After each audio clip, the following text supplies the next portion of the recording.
de nouveau, hein, et la musique prend une autre tournure. Hein. Il y a un son qui est un peu plus lancinant. Et en fait, boum, boum, ces espèces de coups comme ça réguliers font penser, il y a un champ lexical qui commence à poindre. C'est-à-dire qu'on avait les regards du brick, on a les coups de boutoir qui commencent à arriver. C'est-à-dire que les gens, les hommes, commencent à se projeter avec cette femme. Boum, boum, et regardez ce regard. Hein, là, on sent que là, lui, il se projette beaucoup, là.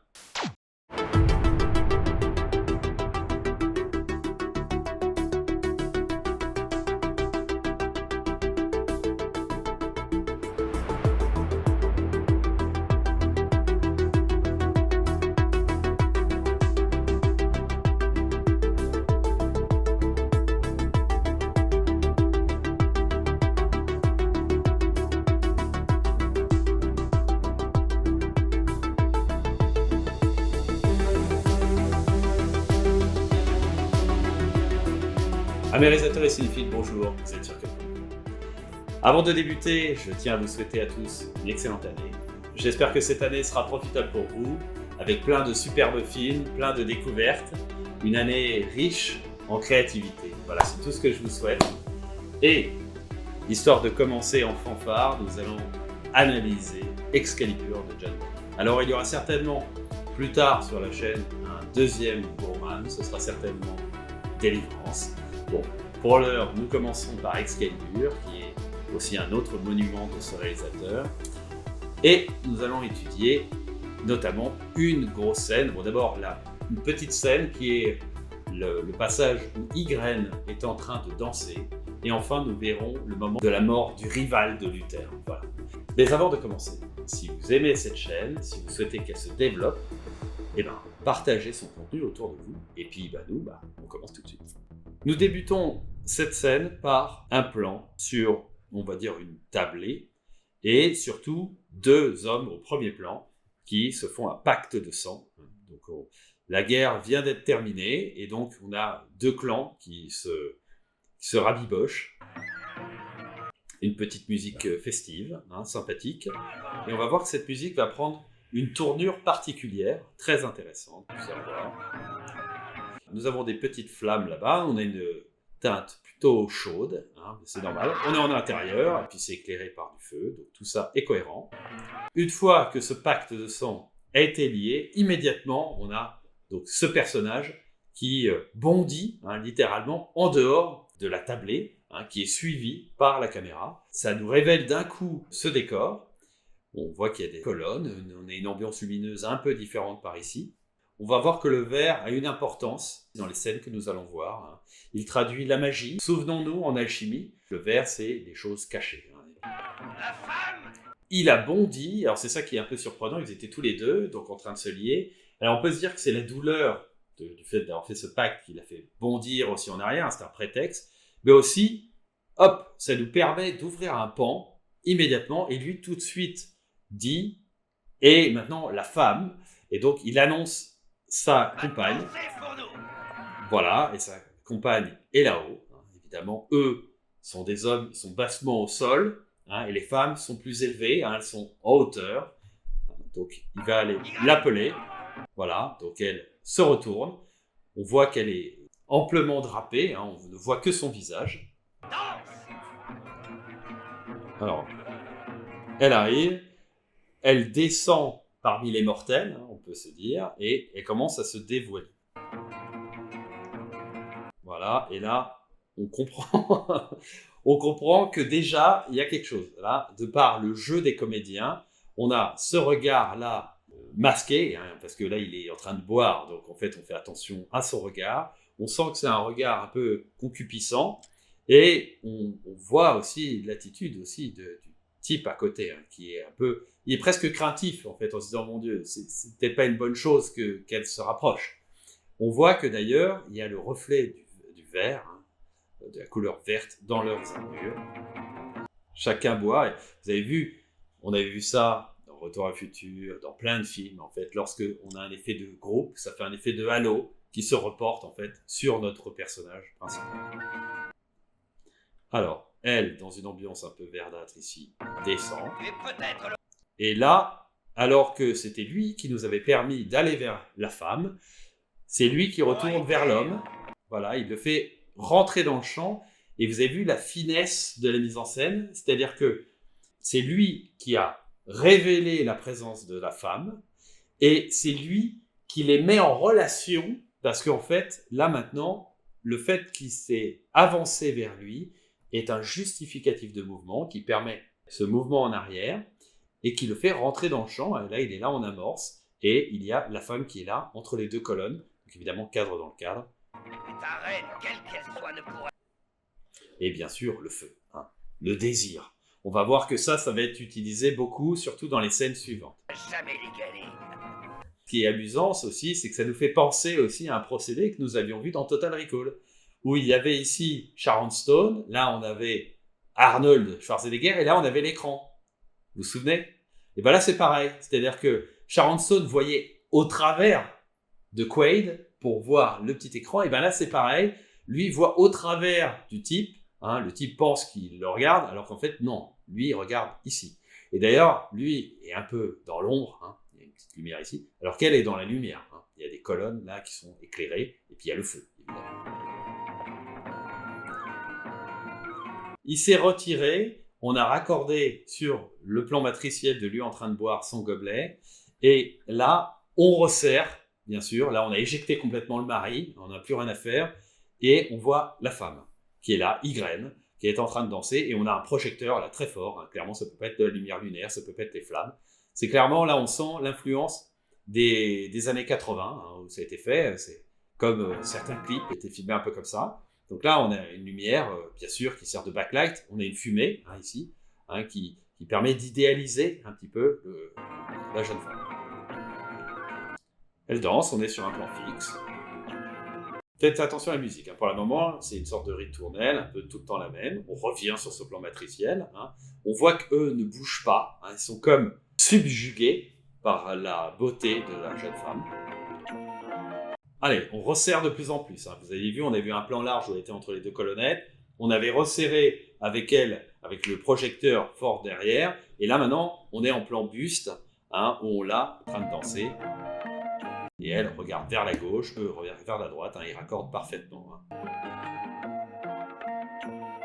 Lui regarde vers sa femme, ce qui est bien normal.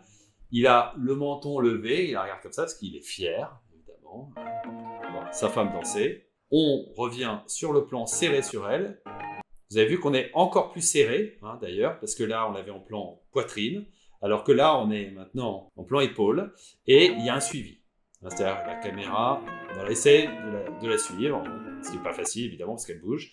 On revient sur lui, hein, donc là, clairement, c'est un retour point de vue, et on va voir que ça va servir d'articulateur point de vue. Il pivote, et il regarde vers son nouvel ami, et le nouvel ami, lui, regardait vers la femme, et les deux hommes se regardent, hein, d'un air entendu. Donc, tout ça, on est sur du pur cinéma, c'est-à-dire que là, il n'y a pas un dialogue, hein, on comprend tout ce qui se passe.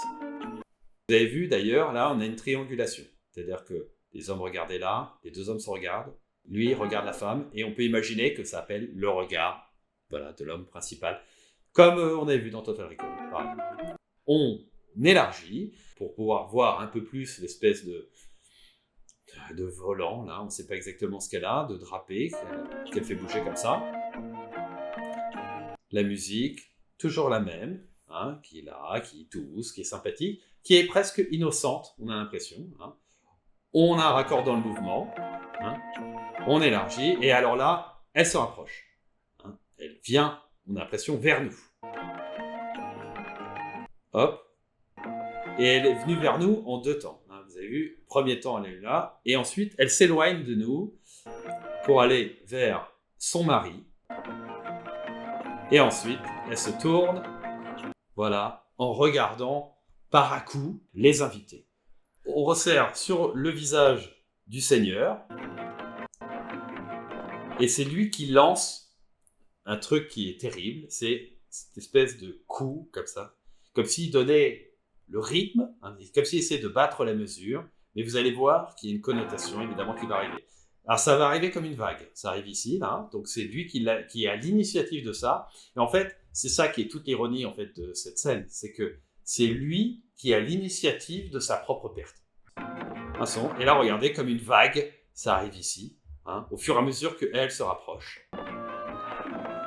Et voilà, là, on a resserré sur les points, et on va resserrer de nouveau, hein, et la musique prend une autre tournure. Hein. Il y a un son qui est un peu plus lancinant. Et en fait, boum, boum, ces espèces de coups comme ça réguliers font penser, il y a un champ lexical qui commence à poindre. C'est-à-dire qu'on avait les regards du brick, on a les coups de boutoir qui commencent à arriver. C'est-à-dire que les gens, les hommes, commencent à se projeter avec cette femme. Boum, boum, et regardez ce regard. Hein, là, on sent... on sent que là, lui, il se projette beaucoup, là. Voilà. Et elle, qui tourne tout en se décalant sur le côté, avec en amorce ces hommes, et le feu, le désir, hein, ces hommes qui la regardent, qui la désirent, hein, et elle les attise en passant comme ça devant, hein, comme une brise, là. Elle passe comme ça, hop, hop, hop, hop, hop, avec cette musique qui semble, en fait, qui accroît, en fait, le côté circulaire. On a l'impression qu'on commence à avoir le vertige, presque. Il me la faut. Et là, le travelling se termine, boum, sur lui, qui stoppe le mouvement et, en fait, qui permet de bloquer, d'une certaine manière, la jeune femme entre les deux. Il me la faut, donc on comprend, voilà. Lui, c'est la projection, ça suffit plus, là. Tu es fou. Et l'alliance. Et l'alliance, donc là, on bascule un peu plus. Et là, lui comprend que ça y est, les autres convoitent sa femme. Et vous avez vu, d'ailleurs, il ne sait plus trop s'il doit continuer à faire la rythmique parce qu'il réalise qu'en fait, il a été trop loin. Et regardez la gestuelle de la femme. Alors, déjà, elle descend et regardez son mouvement de bassin. Voilà, là, cut réaction. Voilà, les cheveux, évidemment, qui font partie, on va dire, des atours de la jeune femme, et elle en joue. Hein. Voilà, on avait ce mouvement de spirale déjà, elle tournait sur elle-même, et commençait à faire perdre la tête aux hommes, et là, en fait, clairement, là, c'est trop. Regarde, là, on a une gradation, c'est-à-dire que lui ne se contente plus d'être figé, il monte, et ce qui permet, en fait, de l'isoler par rapport aux autres, hein, et de se dire, ok, lui a plus d'importance, ça y est, il me la faut. Elle continue, hein, donc évidemment, champ lexical, on est toujours dans le même champ lexical. Mettre en péril tout ce que tu as gagné. Voilà, bon, l'autre lui rappelle, il essaie de le ramener à la raison, mais non, c'est trop tard, lui, on est en plan serré sur lui, il a compris, ça y est. Pourtant, on imagine qu'entre la musique, eux qui parlent et tout, il n'entend pas ce que disent ses convives, mais il a compris son attitude corporelle. Elle continue. Voilà, vous avez vu, on commence à avoir une accélération. Elle s'est arrêtée. On a un regard vers le mari. Il hurle, il a compris que c'était comme un défi. Et elle, comme une réponse, hein, parce qu'il regardait vers la gauche, elle répond, alors que pour autant, normalement, il est censé être dans le fond, là. Elle réagit immédiatement et stop. Voilà. Et sur le raccord mouvement, dès qu'il s'éclipse, lui est présent et défie son adversaire. Voilà. La guerre est de nouveau déclarée. Et là, on avait les coups de marteau, voilà. Et ben là, on va avoir encore des coups de boutoir. Là, la symbolique est encore plus claire. Hein. Ils essaient de pénétrer une forteresse imprenable. Donc, ils envoient donc des projectiles de feu. On est clairement sur un plan, on va dire, de valorisation, de catapulte, des soldats, on verra, il y a d'autres plans de ce genre. Là, on a un plan plus serré. Là, on a un plan, voilà, qui se veut être le point de vue en fait, du Seigneur. Uther. Voilà, on a eu la catapulte. Lui, qui semble regarder en fait son adversaire, hein, même si... Alors, vous avez vu d'ailleurs qu'en termes d'association, nous avions eu l'autre personnage qui était associé à un mur. Hein. Il y avait un rempart et puis il y avait un mur derrière. Le mec est acculé. Et alors que lui, bon, déjà, il y a un peu plus de profondeur de champ et surtout, il est associé à ses hommes. et aux machineries. Donc voilà, c'est quelqu'un qui est solide et militairement, on va dire, crédible. Alors que l'autre, non, il est plutôt sur la défensive, hein, clairement, et il est plutôt aux abois, je dirais. Regardez, il y a un mur derrière, hein, il y a des colonnes derrière, hein, des créneaux sur les côtés qui l'emprisonnent un petit peu derrière. Allez, un mouvement de catapulte, et hop, on a un raccord qui est longuet, mais qui permet de sentir le mouvement du boulet envoyé par le trébuchet. Voilà.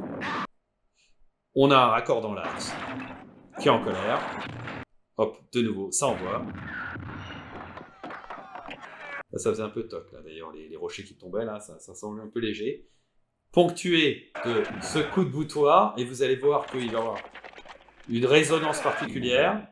Voilà. Ça, ce plan est intéressant, c'est-à-dire que pendant que les mecs sont en train de cogner, on est dans une zone plus feutrée, hein, plus tamisée. Il y a comme un écho, et là, elle se retourne de la même manière qu'elle s'était retournée au moment où il y avait son mari qui l'avait interpellée pour danser. Je ne sais pas si vous vous souvenez. Elle est habillée pareil, elle se retourne pareil, elle est cadrée plus serrée, mais c'est la même intention. C'est-à-dire qu'il y avait une invitation à danser, donc à se représenter, et là, on a une sollicitation extérieure insistante, hein, et évidemment, qui l'inquiète. Jamais tu ne... Son mari, hein, comme une réponse au plan qu'on venait de voir, hein, comme si tout à l'heure elle s'était retournée pour voir son mari. Donc elle regarde vers son mari et lui regarde vers Luther. On va s'arrêter là pour ce passage et on va basculer sur l'autre passage. Le duc vient d'arriver. En fait, ce n'est pas le duc, c'est Luther. Il a pris la forme du duc. Alors, ce plan-là avait été amorcé dans une scène avant. Hein, et bien sûr, là, on a l'impression d'un cadre dans le cadre. Hein. On ne voit que ça. On arrive, on a une sorte de fumée, hein, qui n'est pas sans rappeler, bien sûr, la fumée du diable. Hein. On pense à, on en avait parlé dans Total Recall aussi, notamment. Il arrive, les chiens qui ont comme un pressentiment, ça aussi c'est bien vu de la part de Boorman, hein, qui sentent que ce n'est pas leur maître. Et pendant ce temps-là, les autres pillent et tuent. Alors, on a un raccord brutal avec lui qui redresse son home. Voilà, il le traque. Et c'est pour montrer aux spectateurs que c'est bien le duc qui est là et pas Luther.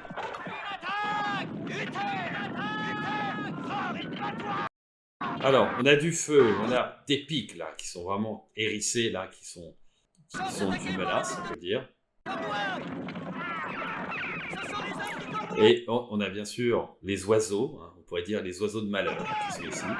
On a du feu partout, alors bien sûr qui est justifié par la violence hein, et les ravages qu'ils commettent, mais on va voir que ce feu va prendre une autre signification. Là, les oiseaux de malheur font que le cheval s'inquiète, et on a un raccord mouvement qui permet un autre raccord qui est le cut-coup quand lui s'empale, littéralement. Et là, en fait, toute la mise en scène de Boorman va être une sorte de mise en parallèle entre la cruauté de la scène qui va se passer dans la chambre avec l'agonie du mec empalé. On avait un plan flou et on a un visage d'une enfant qui rentre comme ça dans le champ. Donc, cette espèce de plan flou nous fait penser à une forme de rêverie. Hein, il y avait eu ça aussi dans Total Recall. Et d'un coup, on a un visage qui apparaît comme ça, comme si elle émergeait d'un songe. Hein, on le sent vraiment comme ça. Mon père est mort. Voilà, elle a eu une vision. Mon père est mort. Voilà, bon, ça joue pas terrible. Et là, on a comme si on voyait ce qu'elle voit. On voit son père empalé. Un homme en armure monte, qui semble être son père, et qui révèle la présence de Ygren et de Morgan. Là, la mise au point est faite ici, hein, donc, parce que évidemment c'est là où il regarde. Là, on est sur du point de vue tronqué. Vous avez vu d'ailleurs l'apparition de la jambe hein, de Ygren, qui semble naturelle, mais qui déjà donne une certaine sensualité, et on raccorde dans l'axe. Voilà, elle essaie de calmer sa fille. Lui, qui ne dit rien, on ne voit que son regard. Hein, ça nous fait penser au plan avec le verre, quand il la convoitait. Et là, on a les flammes du désir, évidemment, qui apparaissent. Et on a bien sûr cette ombre, cette lumière verte, hein, qui évoque qu'il y a de la magie là-dessous. Alors, ce qui est intéressant avec ce plan, c'est qu'en fait, on a Ygraine qui a le visage masqué. Elle est comme ça, et en fait, on a cette sensation, on a un regard qui vient par là, qu'on s'attend à ce qu'elle tourne son visage. En fait, c'est vraiment un plan qui appelle ça. Là, on resserre sur lui, et hop, on voit le visage de Luther. Et là, on a une mise en parallèle, bien sûr, avec le visage du duc, qui lui aussi fait le même geste. Hein. On a vraiment une volonté de les associer tous les deux. Voilà. Allez, il va retirer son home. Et sur le retrait du home, on a un raccord invisibilisé qui permet de voir le visage du duc. Toujours le feu, bien sûr, derrière, le désir, bien sûr. Et elle, le fait qu'elle avait le visage là derrière, permet ce retournement de tête. Double point de vue, hein, qui sert à maximiser l'intensité du cut. Là. Ton père est là. Donc on a un plan très serré sur lui, qui est très dérangeant en fait, parce qu'il ne bouge pas, il ne fait que sourire, et on est très serré sur lui. C'est quelque chose d'un peu... On sent qu'il y a une étrangeté, quelque chose de pas naturel. Puis alors, cette lumière verte, évidemment. Mon père est là. Ce n'était qu'un mauvais rêve, petite fille. Voilà. Allez, on revient sur lui. Viens, Ygraine. Voilà. Vous avez senti la musique ? Plus grave d'un coup. Hein. Et là, on a un regard d'elle, inquiète. Et je ne sais pas si elle avait fait attention, mais elle n'aura fait que se tourner sur une valeur comme ça et regarder sur le coin, en fait, à chaque fois gauche. Que ce soit quand le duc l'avait appelé pour danser, quand elle avait entendu des coups de boutoir à l'extérieur, et là, au moment où il l'appelle. La musique a pris une autre tournure, plus sinistre. Et là, regardez aussi l'intelligence de la composition de ce plan. C'est-à-dire que là, on les voit toutes les deux. On ne voit pas le duc. Et hop, le fait de baisser la petite fille révèle le duc, qui est figé, qui les épie, et qui, comme la petite fille a tourné la tête, on comprend aussi qu'elle ne le quitte pas du regard. Et lui est dans leur champ de vision, évidemment. Voilà. Elle qui arrive, on comprend vraiment que c'est le point de vue de la petite fille. Hein, parce que là, le fait qu'en plus il y ait le rideau, là, voilà. On a sur le raccord rideau, elle qui arrive, on va voir l'utilisation du feu, là, ici. Donc on a un gros feu de cheminée, bien sûr, pour signifier le désir. Alors, en plus, elle se place en face du feu, ce qui permet de révéler ses jambes, qui donne une certaine sensualité. C'était quelque chose qu'on avait vu chez Hitchcock, dans notamment Le crime était presque parfait, où Grace Kelly passait comme ça devant la cheminée quand elle était en nuisette. C'est vraiment le même procédé. Hop, il l'embrasse. Et là, on a le feu, hein, bien sûr, qui est ici, qui est le désir. On note d'ailleurs que le feu est plus de son côté que celui de la jeune femme. Il y a une anecdote d'ailleurs qui est assez étonnante, vous allez me dire ce que vous en pensez. C'est que la comédienne qui joue Ygraine n'est autre que la fille de John Boorman. Ce qui est quand même un peu étonnant quand on voit la teneur de la scène. C'est-à-dire que bon, est-ce que ça aurait pas été mieux de prendre une autre comédienne ? Non, il a pris sa fille. Donc, bon, ça traduit peut-être quelque chose. Et un autre élément, c'est qu'il y a son fils qui est dans le film, qui joue le rôle de Mordred, qui est une sorte d'enfant bâtard, maudit un petit peu, et surtout terriblement dangereux, hein, qui sera tué à la fin. Donc, bon, une famille un peu étonnante. Alors, ils s'embrassent. Là, les flammes se révèlent hein, au moment où il finit de l'embrasser. Hein, donc là, ils sont consumés hein, par les flammes, hein, tellement. Voilà, donc là, toujours le feu. Et au moment où lui prend du plaisir, on a ici une zone de lumière. Hein, parce que le plan est est décadré. C'est-à-dire que là, eux ne sont pas au centre de l'image. Et on a ici une zone de lumière qui nous envoie à Morgane, bien sûr. Donc ça commence à... En fait, on sent qu'il y a une présence. Et avec habileté, sur un retournement, on a lui qui arrive devant la caméra, et ce qui permet d'avoir uniquement son regard. Et là, il a son œil, et que regarde-t-il? Morgane, qui les épie aussi, fixe, un peu à la manière dont lui les avait épiés tout à l'heure. Hein. On a là de la lumière verte, évidemment, parce qu'elle est magique. Et on a ici un cadre dans le cadre pour l'œil. Et c'est cette fixité qui est un peu dérangeante. Le fait qu'elle soit là, qu'elle les regarde. On a l'impression qu'elle le juge aussi. Donc c'est ça qui doit être dérangeant pour lui. Et lui est en souffrance. Et lui a du feu qui d'un coup arrive derrière. Donc c'est le feu de la destruction, mais qui va être utilisé comme un fond pour unir de nouveau nos personnages. Regardez, là on a ce feu qui prend toute la part, pendant que Luther prend du plaisir. Donc là on a un mouvement régulier, qui n'est pas sans rappeler le mouvement qu'il y avait quand il y avait les coups de dague sur la table. Hein, donc vraiment ça renvoie bien sûr à ça, avec un montage bien sûr parallèle, où il y a cette dualité des deux hommes, c'est-à-dire qu'on a à la fois le duc, à la fois Luther, et bien sûr, ça nous renvoie à ce qui va se passer par la suite, au moment où il va y avoir Arthur et Lancelot qui vont convoiter Guenièvre. Évidemment, on a déjà un condensé du film qui est là, c'est-à-dire que c'est toute l'ironie d'Excalibur, c'est-à-dire que les hommes tombent tout le temps dans le même travers, et c'est tout le temps ça qui crée des problèmes en fait à travers le monde. Et en fait, c'est en comprenant le secret du Graal qu'on s'élève au-dessus de ça et que bien sûr le monde va mieux. Alors, on élargit, on a de nouveau les flammes. Tout à l'heure, on avait des flammes qui étaient bien sûr pas réelles du tout. Hein. Les flammes étaient beaucoup trop proches, avaient envahi tout le cadre. Hein. Et là, c'est comme pour justifier ces flammes qu'il y avait derrière, pour rappeler qu'elles étaient là. Voilà. On a une opposition aussi qui est aussi assez saisissante entre elle qui est nue et lui qui est en armure. Hein. C'est-à-dire qu'on a quelque chose de robuste, de solide, de tranchant, de dangereux, avec une femme qui est vulnérable et qui est littéralement à nu. On revient sur ce plan matriciel qui nous permet de pouvoir switcher de l'un à l'autre. On revient sur elle. Et le plaisir qu'a sa femme semble le faire souffrir encore plus.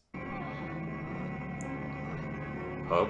Donc tout ça monte, on a la musique qui permet de monter aussi en puissance. Voilà, on sent qu'on va arriver à un climax. Ça monte, les plans sont plus rapides. Tac, tac, tac, tac. Voilà, lui arrive au climax, lui meurt. C'est-à-dire que, et là, d'une mort, il va y avoir une naissance. C'est bien vu.